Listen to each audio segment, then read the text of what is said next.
الحمد لله رب العالمين، والصلاة والسلام على أشرف الأنبياء والمرسلين وخاتم النبيين محمد وعلى آله وصحبه ومن تبعهم بإحسان ودعا بدعوتهم إلى يوم الدين. أما بعد، فأعوذ بالله من الشيطان الرجيم. بسم الله الرحمن الرحيم. قال الله تبارك وتعالى: يا أيها الذين آمنوا قوا أنفسكم وأهليكم نارا وقودها الناس والحجارة عليها ملائكة غلاظ شداد لا يعصون الله ما أمرهم ويفعلون ما يؤمرون. وقال النبي صلى الله عليه وسلم: ألا كلكم راع وكلكم مسؤول عن رعيته، او كما قال علیہ الصلاۃ والسلام. میرے محترم بزرگوں، عزیز دوستوں، دینی اسلامی بھائیوں، اللہ رب العالمین ارشاد فرماتے ہیں کہ اے ایمان والو، اپنے آپ کو اور اپنے گھر والوں کو آگ سے بچاؤ. وہ آگ ایسی دہشتناک آگ ہے کہ اس کا ایندھن لکڑیاں نہیں ہیں، بلکہ اس کا ایندھن انسان اور پتھر ہیں، اور اس پر ایسے فرشتے مقرر کیے گئے ہیں جو شدید ہیں اور تندخو ہیں، اور وہ اللہ کے حکم کی خلاف ورزی نہیں کرتے. ان کو جو حکم دیا جاتا ہے اس حکم کے مطابق وہ عمل کرتے ہیں. نبی اکرم صلی اللہ علیہ وسلم ارشاد فرماتے ہیں، خوب دھیان سے یہ بات سن لو کہ تم میں سے ہر شخص ذمہ دار ہے، اور ہر شخص سے اس کی ذمہ داری کے بارے میں باز پرس کی جائے گی. یہ جو آیت میں نے آپ کے سامنے تلاوت کی، اس میں اللہ رب العالمین نے بڑے محبت اور بڑے شفقت سے اپنے بندوں کو خطاب کیا ہے. دیکھیے، خطاب کے دو طریقے ہوتے ہیں. ایک طریقہ یہ ہے کہ آدمی کہے اے زید، اے بکر، اے عمر، اے عبد القدوس. ایک طریقہ یہ ہے نام لے کے پکارا جائے، اور ایک طریقہ یہ ہے کہ مخاطب اور خطاب کرنے والے کے درمیان جو تعلق ہے، اس تعلق کو خطاب کا ذریعہ بنا کے پکارا جائے. جیسے کوئی آدمی اپنے بیٹے کو خطاب کرتا ہے تو ایک طریقہ یہ ہے کہ بیٹے کا نام لے، اور ایک طریقہ یہ ہے کہ یا بنیا، اے میرے لختے جگر. اب آپ اہل لسان ہیں، آپ جانتے ہیں کہ نام سے پکارنے میں وہ لذت اور وہ چاشنی نہیں ہے جو اے لختے جگر کہنے میں چاشنی ہے. یا اسی طریقے سے اپنے والد کو خطاب کرتے ہوئے کہا جائے اے میرے بابا جان، اس کے اندر ایک لذت ہے. اے میری پیاری امی جان، اس میں ایک لذت ہے. اے چچا جان، کسی بڑے بزرگ کو خطاب کر کے بھائی صاحب بات سنیے، اس میں وہ مزہ نہیں ہے جتنا لطف اس کے اندر ہے کہ آپ کہیں اے میرے چچا جان بات سنیے. تو اللہ رب العالمین نے یہ نہیں کہا کہ فلاں فلاں فلاں، بلکہ اللہ رب العالمین نے فرمایا یا ایھا الذین آمنو، یعنی اے میرے پیارو. کیونکہ اللہ رب العالمین دنیا تو سب کو دیتے ہیں، لیکن دین اپنے پیاروں کو دیتے ہیں. تو یا ایھا الذین آمنو کا مطلب یہ ہوا اے میرے پیارو، اے میرے وہ بندوں جو میرے اور تمہارے درمیان ایک ایسا اٹوٹ انگ رشتہ ہے، اس رشتے کو ذریعہ بنا کے اللہ رب العالمین خطاب کر رہے ہیں. اور خطاب بھی ایسی بات کا کر رہے ہیں کہ اس خطاب کے اندر اس سے پیاری تعبیر کوئی ہو نہیں سکتی. جیسے مثال کے طور پر کسی جگہ پر آگ لگی ہوئی ہو تو آدمی اس آگ سے بچانے کی کوشش کرتا ہے، اور کوشش کرنے کے لیے کبھی اس کا دامن پکڑتا ہے، کبھی اس کا گریبان پکڑ لیتا ہے کہ خدا کے واسطے اس طرف مت جاؤ، یہاں آگ ہے۔ تو اللہ رب العالمین انتہائی محبت سے خطاب کرتے ہوئے فرما رہے ہیں، اے میرے پیارو، اپنے آپ کو، اپنے گھر والوں کو اس آگ سے بچاؤ جس کا ایندھن انسان اور پتھر ہے۔ اور یہ آگ کون سی ہے؟ یہ آگ وہ آگ ہے جس کو نہ کوئی پانی بجھا سکتا ہے، جس کو نہ کوئی کیمیکل بجھا سکتا ہے، جس کو کوئی طاقت بجھا ہی نہیں سکتی، اور وہ آگ ہے برے اعمال کی آگ۔ اگر ہم دیکھیں کہ کہیں پر اللہ نہ کرے گیس جمع ہو جائے تو وہاں پر صرف تیلی لگانے کی دیر ہے، پورا کمرہ بھڑک جائے گا اور پورا کمرے کے اندر شعلے بھڑکنے لگیں گے۔ تو اللہ رب العالمین کہہ رہے ہیں کہ اے لوگو، اے میرے پیارو، تم نے اپنی بدعمالیوں کی وجہ سے دنیا کے اندر گناہوں کی گیس بھر دی ہے۔ اب صرف ایک لمحے کی دیر ہے کہ اس لمحے کے اندر جب کسی نے دیا لگایا، وہ آگ بھڑک کے پوری دنیا کو بھسم کر دے گی۔ تو اللہ رب العالمین فرما رہے ہیں، اے لوگو، اپنے آپ کو۔ یہاں پر ایک عجیب نکتہ مفسرین نے بیان کیا ہے کہ یہاں سے یہ بات سمجھ میں آ رہی ہے کہ تنہا انسان نیکیاں کرے تو اس کی نجات کے لیے کافی نہیں، بلکہ اس کو اپنے بچوں کی نیکیوں کی بھی فکر کرنی ہے، اپنی بیوی کی نیکیوں کی بھی فکر کرنی ہے، اپنے پوتوں کی بھی نیکی کی فکر کرنی ہے۔ اور ایک روایت تو اتنی خطرناک ہے کہ جس طریقے سے صدقہ جاریہ ہوتا ہے، اسی طرح کی گناہ جاریہ بھی ہوتا ہے۔ جیسے مثال کے طور پر، آپ آج کل اس مثال کو سمجھنا بہت آسان ہے۔ مثال کے طور پر جو لوگ ٹک ٹاکر ہیں، جو لوگ فیس بک کے اوپر مختلف کانٹینٹس اپلوڈ کرتے ہیں، مختلف موویز اپلوڈ کرتے ہیں، جس کے اندر بہت ساری ایسی موویز ہیں جس کا مقصد سبسکرائبر بڑھانا اور اس کے اندر اپنے لباس کو مختصر سے مختصر کرنا۔ جتنا مختصر لباس ہوتا ہے اتنے سبسکرائبر ہوتے ہیں۔ اب ایسے آدمی کا اگر انتقال ہو جائے تو اس کی وہ ویڈیوز تو اپلوڈ ہوئی نہیں ہے، اور جو دیکھ کے اس گناہ کے اندر مبتلا ہو رہا ہے، اس کا گناہ اس کی قبر میں اس کو پہنچ رہا ہے، ہم کو احساس ہی نہیں ہے۔ یہ ایک لیٹسٹ ورژن ہے گناہ کا،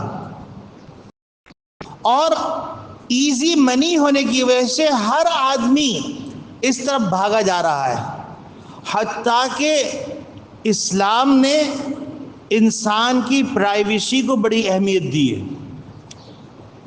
دنیا انسانی حقوق کی بات کرتی ہے اور عجیب غریب قسم کے انسانی حقوق بیان کرتی ہے کہ میرا جسم میری مرضی، یہ ایک نعرہ لگایا ہوا ہے، اس کی حقیقت پتہ نہیں ہے۔ حالانکہ سب سے بڑا جواب ان کے لیے یہ ہے، یہ تو اپنا مالک نہیں ہے، تیرا اللہ مالک ہے، تو اللہ کا جسم اللہ کی مرضی۔ تیرا جسم کہاں سے ہوا؟ میرا جسم کہاں سے ہوا؟ یہ جسم تو اللہ کا ہے، اللہ کی عطا ہے، اللہ کی امانت ہے۔ یہ عورت کا جسم اللہ کی امانت ہے۔ آپ سوچئے ذرا سا، بدقسمتی کی انتہا کہ لوگوں نے مختلف سلوگن بنائے ہیں، مختلف نعرے بنائے ہیں، اور ان نعروں کے ذریعے سے بھولے بھالے بچے بچیوں کو یرغمال بنا رہے ہیں، ان کو برباد کر رہے ہیں۔ اب بظاہر یہ بہت آسان سا نعرہ ہے، میرا جسم میری مرضی، اور ان سے سوال کرو کہ تمہارا جسم تمہاری مرضی، تو وہ کہتے ہیں ہاں میرا جسم ہے، کیا پڑوسی کی مرضی ہوگی؟ بظاہر بڑا اچھا جملہ لگ رہا ہے، لیکن انسان اگر سوچے کہ اس انسان کا خالق کون ہے، اس انسان کا مالک کون ہے، اس انسان کا رزاق کون ہے، اس انسان کا پالنہار کون ہے، اور کتنے دن کے لیے اس دنیا میں بھیجا گیا ہے، تو یہاں تو ساری مرضی اللہ کی چلتی ہے. یہ اللہ ہی کی عطا ہے اولاد. اس اولاد کے دل و دماغ میں یہ بات بٹھانی پڑے گی، تم اور ہم اللہ کے ہیں، اس پہ اللہ کی مرضی چلے گی. اب آپ سوچئے، مجھے معاف کیجئے گا، چونکہ یہ ایک ایسا سوال ہے جو نوجوانوں کے درمیان بڑا عام کیا جا رہا ہے، تو میں اس کو بھی یہاں پر کوٹ کر رہا ہوں، اگرچہ یہ ممبر کی مناسبت سے مناسب نہیں ہے، لیکن ایمان بچانا اس سے زیادہ قیمتی ہے. آج کل ایک پروپیگنڈا یہ شروع کیا ہوا ہے کہ عفت اور پاک دامنی، یہ لفظ بڑا پیارا لفظ ہے. عفت اور پاک دامنی کی اللہ کی نگاہ میں بڑی اہمیت ہے، بڑی اہمیت ہے. حتیٰ کہ قصہ لمبا ہے، میں قصہ مختصر عرض کرتا ہوں کہ دلی کے اندر بارش نہیں ہو رہی تھی، سارے لوگ صبح سے دعائیں کر رہے تھے اور دعائیں قبول ہی نہیں ہو رہی تھی، بارش ہی نہیں ہو رہی تھی. تو ایک نوجوان ایک اونٹ لے کے گزر رہا تھا، اس کے اوپر ایک بڑی بھی بیٹھی ہوئی تھی. تو نوجوان نے کہا کہ آپ لوگ کیا کر رہے ہیں، کیوں رو رہے ہیں؟ تو اس نوجوان سے لوگوں نے بتایا کہ بھائی بات دراصل یہ کہ قحط سالی پڑ رہی ہے، بارش نہیں ہو رہی ہے، ہم دعا کرنے کے لیے نکلے ہیں کہ اللہ بارش عطا کر دے. انہوں نے کہا اچھا 1 منٹ رکو. وہ گیا اس بڑی بی کے پاس، کچھ دیر وہاں کھڑا رہا اور جیسے ہی پلٹا بارش شروع ہو گئی. تو لوگوں نے اس کا ہاتھ چومنا شروع کر دیا کہ تم تو بڑے بزرگ ہو. کہیں گے میں بزرگ نہیں ہوں. بات دراصل یہ ہے کہ یہ جو سواری پر عورت بیٹھی ہوئی یہ میری ماں ہے، اور اس نے اپنی پوری زندگی پاک دامنی میں گزاری. میں نے اس کا دامن پکڑ کے اللہ سے کہا اے اللہ تجھے میری ماں کی پاک دامنی کا واسطہ. اللہ کو غیرت آ گئی، اللہ نے بارش برسا. تو اللہ کے نزدیک پاک دامنی کی اتنی اہمیت ہے کہ جو بارش نہیں ہو رہی تھی ایک پاک دامنی کے لفظ سے بارش ہو گئی. اور آج کمبخت لوگوں نے یہ تصور دیا ہے کہ تم پیشاب کی جگہ کو پاک دامنی کہتے ہو، اور بظاہر بچے بڑے خوش ہو گئے. چونکہ شیطان انسان کو بہکاتا ہے تو انسان کے جو نفس لوامہ ہوتا ہے، جو ضمیر ہوتا ہے، وہ انسان کو جھنجھوڑتا ہے کہ تو کیا کر رہا ہے.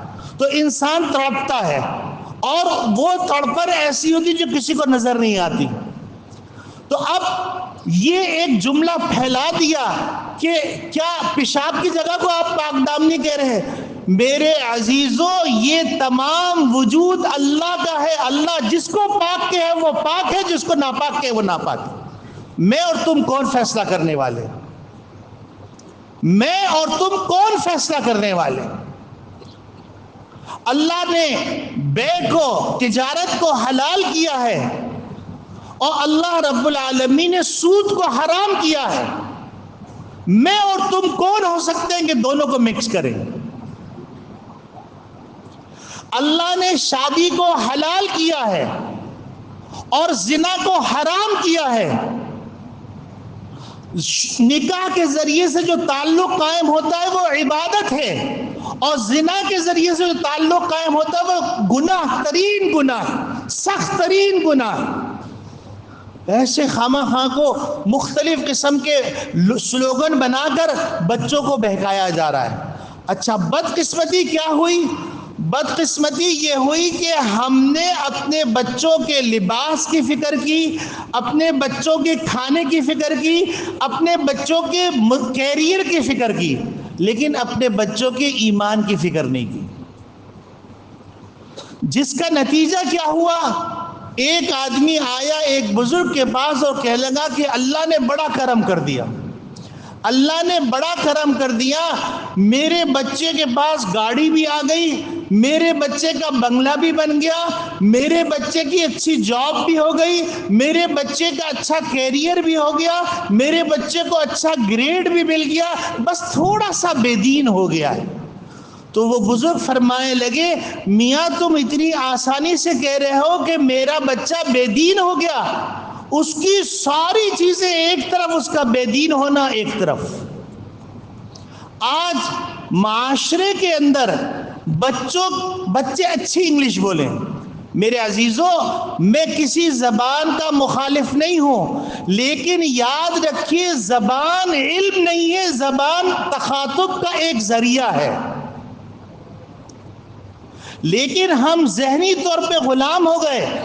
بچے کو میتھس آتا ہے یا نہیں آتا؟ بچے کو سائنس کی نالج ہے یا نہیں؟ بچے کو اسلامیات کی نالج ہے یا نہیں؟ بچے کو قرآن پڑھنا آتا ہے نہیں آتا ہے؟ لیکن میرا بچہ چٹر پٹر انگلش بولنے لگا، سمجھ رہے ہیں بڑا بچہ بڑا قابل ہو گیا. اور یہ پتہ نہیں ہے کہ ان اداروں کے اندر بچوں کو آئس سیل کی جا رہی ہے، آئس، جس کے نتیجے کے اندر بچے کا دماغ اس طرح سن ہو جاتا ہے کہ وہ کر رہا ہوتا ہے لیکن اس کے اندر سے احساس ختم ہو جاتا ہے. وہ کسی کو قتل کر دے تو بھی اس کو غم نہیں ہوگا. ہماری نسل کو بڑی تیزی سے ایک طرف نظریاتی طور پر الحاد، فکری طور پر الحاد دیا جا رہا ہے، اور دوسری طرف ہمارے بچوں کو آئس کے نشے کے اندر، شراب کے نشے کے اندر، اور جو ہے چرس کے نشے کے اندر مبتلا کیا جا رہا ہے. اور اس میں اوپر سے لے کے نیچے تک سب لوگ شامل ہیں. آپ سوچئے کون سی قوم تیار ہو رہی ہے. کہیں ایسا تو نہیں کہ درندے تیار ہو رہے ہیں، کہیں ایسا تو نہیں بھیڑیے تیار ہو رہے ہیں، کہیں ایسا تو نہیں خود غرض تیار ہو رہے ہیں. اور آپ حیران ہو جائیں گے اس کا نتیجہ کیا ہو رہا ہے. یہ چیز موجود ہے، پروف کے طور پہ آپ سوشل میڈیا پہ جا کے دیکھ سکتے ہیں. ایک باپ جس نے اپنے بچے کو لینڈ کروزر دلائی، بڑا بنگلہ دلایا، اور وہ بڑے عہدے کا فرد تھا، اس بات کے اوپر کہ باپ نے کہا اس لڑکی سے تمہاری شادی نہیں کروں گا، بھرے مجمع میں گارڈوں کے سامنے اس نے اپنے باپ کو شوٹ کر دیا. کون سی نسل تیار ہو رہی ہے؟ اللہ رب العالمین کہہ رہے ہیں یا ایھا الذین آمنو، اے میرے پیارو، قوا انفسکم واہلیکم نارا، اپنے آپ کو بھی اور اپنے بچوں کو بھی آگ سے بچاؤ جس کا ایندھن انسان اور پتھر ہے. اور یہ آگ اللہ کی بھڑکائی ہوئی ہے. اللہ رب العالمین نے ہر ایکشن کا ری ایکشن رکھا ہے. دنیا دار الاسباب ہے. جب دنیا دار الاسباب ہے تو سبب اختیار کرو گے، نتیجہ وہی آئے گا. یہ نہیں ہو سکتا تم کانٹے بو اور گلاب کے پھول نکلیں. یہ نہیں ہو سکتا کہ تم کانٹے بو اور ان کانٹوں کے بعد اس کے اندر آم نکلیں. یہ نہیں ہو سکتا. سوچنا پڑے گا، ہم کو رک کر فیصلہ کرنا پڑے گا کہ ہم اپنے بچوں کو کس طرف لے کے جا رہے ہیں.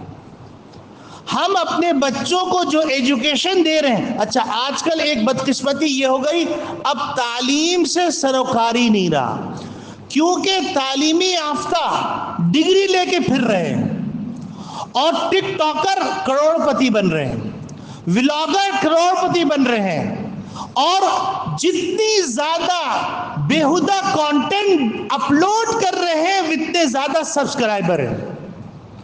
آپ مجھے بتلائیے، کیا ننگا ہو کر پیسے کمانا حلال ہے؟ آج ماں باپ کہہ رہے ہیں بھائی پیسہ آ رہا ہے، ہماری گاڑی ہو گئی، ہمارا بچہ اچھا کما رہا ہے. ارے تم یہ سوچو کہ اگر کسی آدمی کو شوگر ہو، وہ شوگر استعمال کرے تو اس کی شوگر شوٹ کر جاتی ہے. اگر کسی آدمی کو بلڈ پریشر ہو تو وہ ایسی غذا کو استعمال کرے جس کے نتیجے میں بلڈ پریشر کو شوٹ کرنا ہوتا ہے، تو وہ چیزیں منع کی جاتی ہیں. تو کیا مجھے بتلاؤ، وہ اعمال جو انسان کو گمراہی کی طرف لے کے جا رہے ہیں، جو ایمان کو مٹا رہے ہیں، وہ اعمال اختیار کر کے تم توقع کر رہے ہو کہ تم جو ہے ان کو مستقبل کا اپنا محافظ، اپنا سہارا سمجھو گے. حتیٰ کہ آپ یہ دیکھیے، آپ حیران ہو جائیں گے، ایک باپ نزا کے عالم میں تھا، باپ کو پیاس کی طلب ہوئی تو اس کا بیٹا کسی کام میں مصروف تھا، کتابوں میں یہ واقعہ لکھا ہوا ہے، اس نے جوتے میں پانی بھرا اور اپنے باپ کو پلایا۔ یہ اسی معاشرے میں ہو رہا ہے۔ یہ مجھے مجبوراً معاشرے کی تصویر پیش کرنے پڑ رہی ہے تاکہ اللہ رب العالمین جو کہہ رہے ہیں اس کی حساسیت کا اندازہ ہو۔ یا ایھا الذین آمنوا، اے ایمان والو، قوا انفسکم واہلیکم نارا، تم دیکھو اپنے بچوں کی تربیت کیا کر رہے ہو، تم دیکھو اپنے بچوں کا کیا نام رکھ رہے ہو۔ آج کل بدقسمتی سے نام رکھنے کے اندر بھی ہم غیر محتاط ہو گئے اور ہم وہ نام رکھ رہے ہیں، آپ بتائیے ایسے نام جو کرسچن کے ہیں، ایسے نام جو پارسیوں کے ہیں، ایسے نام جو آتش پرستوں کے ہیں، وہ ہم اپنے بچوں کے نام رکھ رہے ہیں تاکہ یونیک لگے ذرا سا۔ یعنی گویا کے نام کے جو ہم مسلمان ہیں وہ بھی ہم سے چھینا جا رہا ہے اور ہم کو احساس نہیں ہو رہا۔ احساس نہ ہونے کی، چونکہ آج کل سوشل میڈیا کا زمانہ ہے، وہ الیکٹرانک میڈیا سے زیادہ ایکٹیو ہے اور اس سے زیادہ مؤثر ہے۔ سیکنڈ کے اندر پوری دنیا کے اندر بات پھیل جاتی ہے، تو سیکنڈ کے اندر جو بدعملی ہے وہ بدعملی سیکنڈ کے اندر پورے معاشرے کے اندر سرایت کر جاتی ہے۔ تو آج ہم نے اپنے بچوں کی پرورش کرنا چھوڑ دی اور ہمارے بچوں کی پرورش موبائل کر رہا ہے، جس کا نتیجہ کیا ہو رہا ہے؟ جس کا نتیجہ یہ ہو رہا ہے کہ جن لوگوں نے اس موبائل کو اپنی ترویج کا ذریعہ بنایا ہے، اپنے کلچر کی ترویج کا ذریعہ بنایا ہے، تو وہ آپ کے بچے کے دل و دماغ کے اندر ان تصورات کو داخل کر رہے ہیں کہ جو بڑے ہو کر وہ ان کا نظریہ بن جائیں گے۔ کیونکہ آپ ایک چیز کو ایک دفعہ سنیے آپ کو بہت بری لگے گی، دوسری دفعہ سنیے وہ تھوڑی کم بری ہو جائے گی، تیسری دفعہ سنیں تو آپ کو احساس بھی نہیں ہوگا۔ تو اسی طریقے سے ایسے کانٹینٹ جو بےہودگی پر مشتمل ہیں، ایسی تصاویر جو بےہودگی پہ مشتمل ہیں اور ریانی پہ مشتمل ہیں، ان تصاویر کو دن میں 24 مرتبہ 25 مرتبہ 500 مرتبہ دیکھا جا رہا ہے، اور بعض لوگ پوری پوری رات موبائل میں مصروف رہتے ہیں۔ تو آپ مجھے بتلائیے کہ اس سے اس کا ذہن کام کرے گا یا نہیں کرے گا؟ یقینی بات ہے اس کے دماغ کے اندر جو تصورات ہوں گے وہی اس کا بول بنیں گے۔ اور المرء یؤخذ باقرارہ، اور آدمی پکڑا جاتا ہے اپنے اقرار سے۔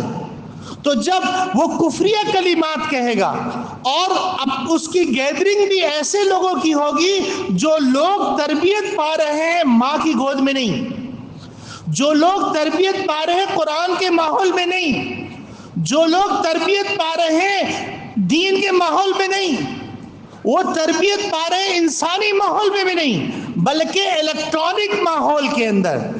ان کا کریکٹر، ان کا جو ان کا آئیڈیل ہے، جو ان کا معیاری شخصیت ہے، وہ ابو بکر صدیق نہیں ہے رضی اللہ تعالیٰ عنہ، وہ عمر بن الخطاب نہیں ہے رضی اللہ تعالیٰ عنہ، وہ عثمان غنی نہیں ہے رضی اللہ تعالیٰ عنہ، وہ جو ہے علی المرتضی رضی اللہ تعالیٰ عنہ نہیں ہے۔ ان کے معیار کریکٹر ہیں، کریکٹر جو بنائے گئے ہیں، وہ انسان بھی نہیں ہے، وہ بڑے بڑے کریکٹر ہیں، اور اتنی زیادہ لائٹس اور اتنی زیادہ امیجز استعمال کیے جاتے ہیں جس کے نتیجے کے انسان پورے طور پر اس کے حواس خمسہ اس کی طرف متوجہ ہو جاتے ہیں۔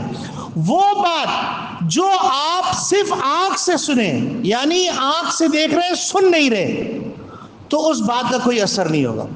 لیکن اگر آپ ہمتن گوش ہو کر بات سن رہے ہیں تو وہ بات آپ کے دماغ پہ بھی اثر کرے گی، آپ کے دل پہ بھی اثر کرے گی، آپ کے کردار پہ بھی اثر کرے گی۔ آپ کا بچہ صبح سے شام تک جو کانٹینٹ دیکھ رہا ہے وہ ہمتن گوش ہو کر، حتیٰ کہ آپ موبائل پہ مصروف بچے کو آواز دیں، اس کو پتہ بھی نہیں چلے گا آپ نے کتنی دفعہ آواز دی۔ اللہ کے واسطے اس آیت کو سمجھو، اللہ رب العالمین نے 1400 سال پہلے نبی کریم صلی اللہ علیہ وسلم کے اوپر یہ آیت نازل فرمائی.